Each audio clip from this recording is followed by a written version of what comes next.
Hello friends, welcome to Geetha channel. இன்றைக்கி நம்ம சேனலில் சுவையான மட்டன் பிரியாணி எப்படி பண்ணுறதுன்றதை பார்க்கலாம். மட்டன் பிரியாணி செய்வதற்கு தேவையான பொருட்கள் என்னன்றதை பார்க்கலாம். 100 ml ரீஃபைண்ட் ஆயில் எடுத்திருக்கேன். 50 ml ஜிஆர்பி நெய் எடுத்திருக்கேன்.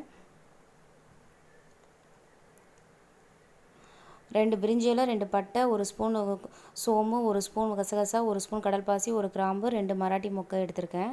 1/4 கிலோ பெரிய வெங்காயத்தை நீல வாக்கில் கட் பண்ணி வச்சுருக்கேன். 4 மீடியம் சைஸ் தக்காளியை நறுக்கி வச்சுருக்கேன். 3 பச்சை மிளகாவை கட் பண்ணி வச்சுருக்கேன். 4 டேபிள் ஸ்பூன் வர அளவுக்கு இஞ்சி பூண்டு பேஸ்ட்டை அரைச்சி வச்சுருக்கேன்.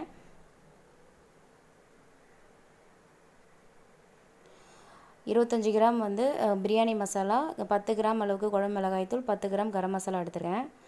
1 கைப்பிடி அளவுக்கு புதினா அலசி வச்சுருக்கேன். கொத்தமல்லி அரை கைப்பிடி அளவுக்கு எடுத்து வச்சுருக்கேன். பாதி லெமன் எடுத்து வச்சுருக்கேன். 150 ml தயிர் யூஸ் பண்ணுறேன். 1/2 கிலோ பாஸ்மதி ரைஸ் யூஸ் பண்ணுறேன். அதாவது இது இந்தியா கேட் பாஸ்மதி ரைஸ். நீங்கள் வேறு ஏதாவது பிராண்டில் கூட யூஸ் பண்ணலாம். 600 கிராம் அளவுக்கு மட்டன் எடுத்து குக்கரில் மீடியம் ஃப்ளேமில் 4 விசில் விட்டு வேக வச்சு வச்சுருக்கேன். குக்கர் சூடானதும் 100 ml normal refined oil add பண்ணிக்கிறேன். அப்புறம் நெய்யும் இப்போ சேர்த்துக்கிறேன். அதுக்கடுத்து இந்த பிரிஞ்சி இலை, பட்டை, சோம்பு, கசகசா வச்சுருந்ததையும் இப்போ சேர்த்துக்கிறேன். இது நல்லா சேர்த்துட்ட பிறகு நல்லா வதக்கி விட்டுக்கலாம். அடுத்து நீல வாக்கில் கட் பண்ணி வச்சுருக்க வெங்காயத்தையும் இப்போது சேர்த்துக்கலாம். பாருங்கள், நல்லா வெங்காயத்தை இந்த அளவுக்கு ஸ்லைஸாக கட் பண்ணிங்கன்னா நல்லாயிருக்கும். வெங்காயம் நல்லா வதங்கணும். அதுக்கடுத்து பார்த்திங்கன்னா பச்சை மிளகா ஆட் பண்ணிக்கிறேன். இது எல்லாத்தையும் சேர்த்து இப்போ வதக்கி விட்டுக்கலாம். பாருங்கள், இது நல்லா வதங்கணும். வெங்காயம் எந்த அளவுக்கு வதங்குதோ அந்த அளவுக்கு பிரியாணி நல்லா சூப்பரான டேஸ்ட்டாக இருக்கும். இப்போது வெங்காயம் வதங்கிறதுக்காக நான் லைட்டாக கொஞ்சம் உப்பு சேர்த்துக்கிறேன். பாருங்கள், இப்போ நல்லா வெங்காயம் வதங்கிருச்சு. இந்த அளவுக்கு வந்த பிறகு நம்ம ஆல்ரெடி அரைச்சி வச்சுருக்க இஞ்சி பூண்டு பேஸ்ட்டை இப்போ ஆட் பண்ணிக்கிறேன். அதே போல் பிரியாணியை பொறுத்த வரைக்கும் நீங்கள் இஞ்சி பூண்டு பேஸ்ட்டு எந்த அளவுக்கு சேர்க்குறீங்களோ அந்த அளவுக்கு சூப்பராக இருக்கும் பிரியாணி.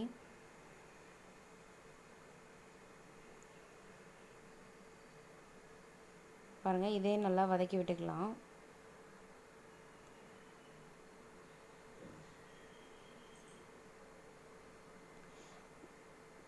இப்போ நல்லா வதங்கிடுச்சு இஞ்சி பூண்டு.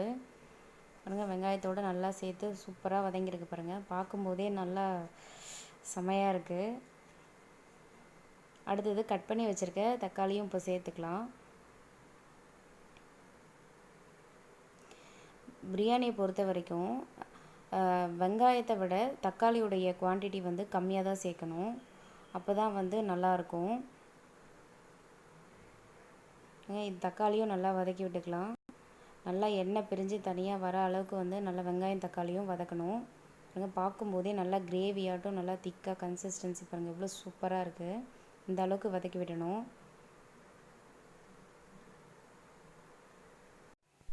பாருங்கள், வெங்காய தக்காளி நல்லா வதங்கிடுச்சு. அடுத்தது வேக வச்ச மட்டனை இப்போ சேர்த்துக்கலாம். ஆல்ரெடி குக்கரில் ஒரு மீடியம் ஃப்ளேமில் 4 விசில் விட்டு வேக வச்சு வச்சுருக்கேன் மட்டனை. இப்போ அதை சேர்த்துக்கிறேன்.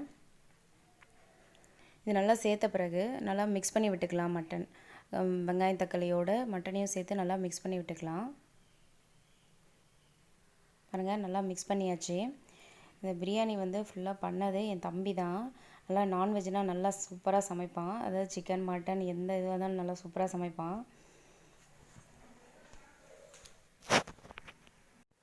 அடுத்து நம்ம வச்சுருக்க மசாலா ஐட்டம்ஸை இப்போ சேர்த்துக்கலாம். கரம் மசாலாவையும் இப்போ பிரியாணி மசாலாவையும் மட்டும் நான் இப்போ சேர்த்துக்கிறேன். நல்லா இது சேர்த்துட்டு மிக்ஸ் பண்ணி விட்டுக்கிறேன். நல்லா மிக்ஸ் பண்ணியாச்சு.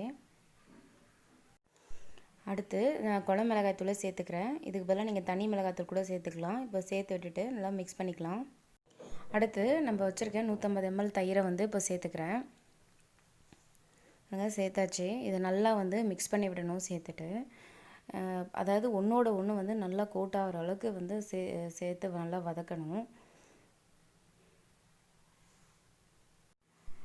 தயிர் சேர்த்த பிறகு வச்சுருக்க புதினா இலையும் மல்லி தழையும் இப்போ வந்து சேர்த்து நம்ம மிக்ஸ் பண்ணி விட்டுக்கலாம். இது வந்து ஒரு 2 மினிட்ஸ் கிட்ட மிக்ஸ் பண்ணால் போதும்.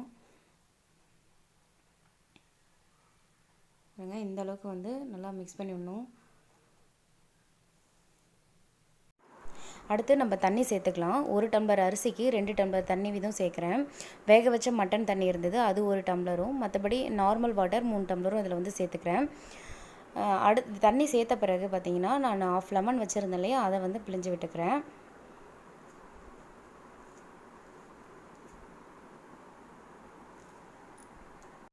பாருங்கள், தண்ணி நல்லா கொதிச்சிருச்சு. ஆல்ரெடி நான் உப்பு சேர்த்துட்டேன். அரிசி சேர்க்கறதுக்கு முன்னாடியே வந்து உப்பு சேர்த்துடணும். பாருங்கள், ஆல்ரெடி கழுவி வச்சுருக்க அரிசியை வந்து ஆட் பண்ணியாச்சு. அரிசி சேர்த்துட்ட பிறகு உப்பு சேர்த்திங்கன்னா வந்து அரிசி உடஞ்சிரும். கொதித்த பிறகு தான் வந்து அரிசியை சேர்க்கணும். அடுத்து அரிசி சேர்த்துட்ட பிறகு கொத்தமல்லி இலை கொஞ்சம் சேர்க்குறேன். அப்புறம் அரிசி ஒன்றோட ஒன்று ஒட்டாது இருக்கிறதுக்காக நெய் வந்து சேர்த்துக்கிறேன். இதெல்லாம் சேர்த்துட்டு குக்கர் போட்டு விசில் வச்சு மூடிடுறேன். மீடியம், அதாவது ரொம்ப லோ ஃப்ளேமில் ஒரே ஒரு விசில் மட்டும் விட்டுருக்கேன். பாருங்கள், நல்லா வெந்துருச்சு. பிரியாணி எவ்வளோ சூப்பராக வந்து ரெடி ஆகிடுச்சு பாருங்கள். அப்படியே பார்க்கும்போது அரிசி ஒன்றோட ஒன்று அப்படியே ஒட்டவே இல்லை, உடையாமையும் வந்துருக்குது. பாருங்கள், ஆவி பறக்க நல்லா சூப்பரான சுவையான மட்டன் பிரியாணி வந்து ரெடி.